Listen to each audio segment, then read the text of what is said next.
It was an encore win for the Louisville Fire on Saturday night in Lexington's Rupp Arena, as the Fire defeated the Horsemen for the second time, 61-31, to pull within a half game of division-leading Green Bay. This week, the Fire moved inside Broadbent Arena to prepare for their second consecutive road trip, this time to Peoria, to take on the 3-5 Pirates. Team head coach Tommy Johnson doesn't take lightly. I think they're a team that's only a couple of plays away from being a winning squad, and that's the honest truth.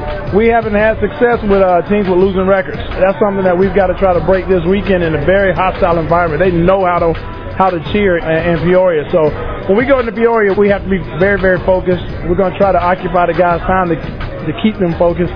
And if we can do that, I'll be comfortable with what we are. While the Lexington Horsemen's frustration continues with the Fire, head coach Tommy Johnson did take away some positives and understands there's still work to be done. Both teams were fighting hard, and when you get in a game like that, that's a rivalry game. You're going to have some issues with guys getting a little emotional. It's just to be expected. But I think both coaching staffs did a great job of calming the guys down in the second half. Following an onside kick to open the game, it was the 5'11", 185-pound rookie from Tennessee Tech, Perry Kiles, who scored from 3 yards out to put the Fire up 7-0. It's no secret that Kiles is the go-to guy for kick returns. He leads the team averaging 20.3 yards per return. So how does PK feel about being the go-to guy off the net, despite not returning kicks at Tennessee Tech? Actually, I wasn't returning that much at Tech. They never did give me the chance to return. So Coach Johnson gave me a chance to return the ball. So I felt like I did the best that I can, and that I love to do that. Kickoff return is my job. I mean, with my speed and my agilities and my abilities to do what I do, I think I can do good for the team on that. So what's the mindset of this Fire speedsters? They head to the most critical part of their season. Take it step by step.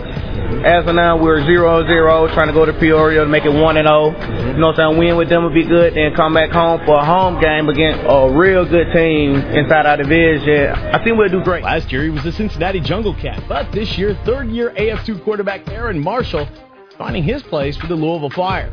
Last week at Lexington, Marshall was a solid 26 for 33 for 264 yards, 4 touchdowns, and no interceptions. But what did Aaron take away from last week's game at Lexington? It was a good game for us. Definitely want to put us at the top of the division versus a very good team also. So it definitely fed our confidence for the team, fed my confidence, let us know that we are capable of doing it because Lexington is a very, very good team. And the difference between playing for Cincinnati last season and Louisville this season?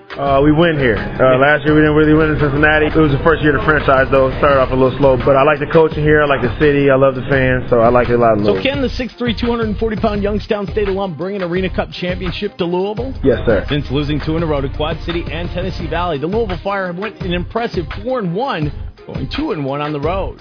After suffering nearly catastrophic injuries early on, the Fire are healing.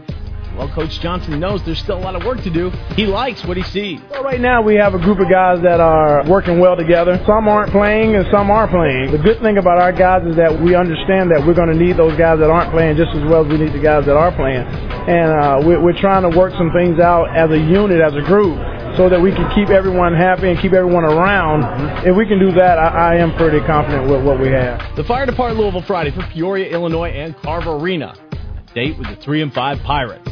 While clinging to a half-game lead, the division-leading Green Bay Blizzard traveled to Des Moines for a showdown with the 3-6 Iowa Barnstormers, a team they beat 41-18 on May 2nd. A win by both the Fire and the Blizzard set up a titanic showdown next weekend in Freedom Hall, of course, to last year's overtime thriller won by the Fire 39-33. Loss, however, by either team could be devastating. Louisville and Peoria kick things off Saturday night at 8 p.m. in Carver Arena. You can catch all the action live on niftytv.com. I'm Scott Fitzgerald for LouisvilleFireFootball.com.